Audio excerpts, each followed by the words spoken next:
ارادتِ اسلام عالم دین کے فضائل بے شمار ہے اور شیطان عالم دین سے بہت ڈرتا ہے۔ ایک عالم دین شیطان پر 1000 عابد سے زیادہ بھاری ہے۔ ایک واقعہ پیش کرتا ہوں، آپ کو خود اندازہ ہو جائے گا کہ شیطان کا داؤ عالم دین پر نہیں چلتا۔ شیطان نے ایک دن پانی پر اپنا تخت بچھایا اور اپنے شاگردوں سے پوچھا، آج تم لوگوں نے کون سا کام انجام دیا؟ ان میں سے ایک کھڑا ہوا اور کہا کہ میں نے 2 شخصوں میں لڑائی کرا دی۔ شیطان نے کہا، اچھا کام کیا۔ دوسرا کھڑا ہوا اور یوں بولا، میں نے ایک شخص کو شراب نوشی میں مبتلا کر دیا۔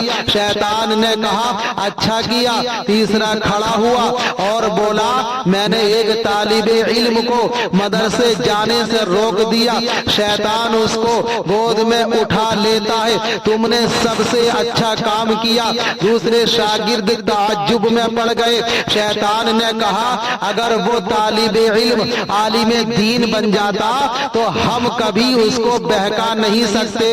آؤ میں تم سب کو تجربہ کر کے دکھاتا ہوں۔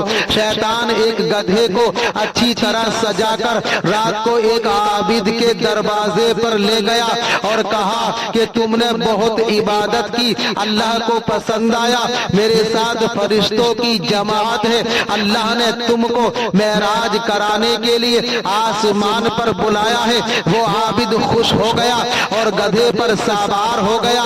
شیطان نے اس گدھے کو لے جا کر جنگل میں چھوڑ دیا۔ وہ عابد رات بھر جنگل میں پھرتا رہا۔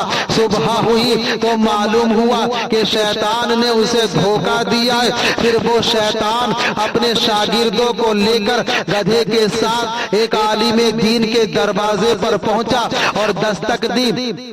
اندر سے آواز آئی، کون؟ شیطان نے کہا، آپ عالم دین ہیں، آپ نے علم دین حاصل کیے ہیں، عبادت کیے، لوگوں کو نیک راہ بتائے، اللہ کو پسند آیا، آپ کو معراج کے لیے آسمان پر بلایا ہے۔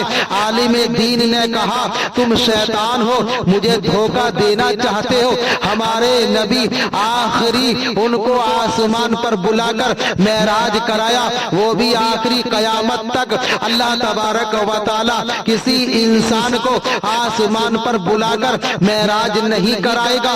اتنا سننا تھا کہ شیطان وہاں سے بھاگ کھڑا ہوا اور اپنے شاگردوں سے کہا، دیکھا تم نے اس عابد کو آن واحد میں بہکا لیے، لیکن اس عالم دین کو نہ بہکا سکے۔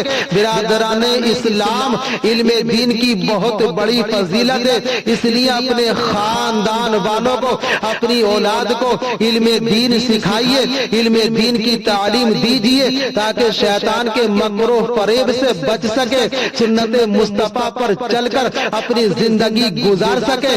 دعا ہے کہ اللہ تبارک و تعالی تمام مسلمانوں کو علم دین حاصل کرنے اور اس پر عمل کرنے کی توفیق عطا فرمائے۔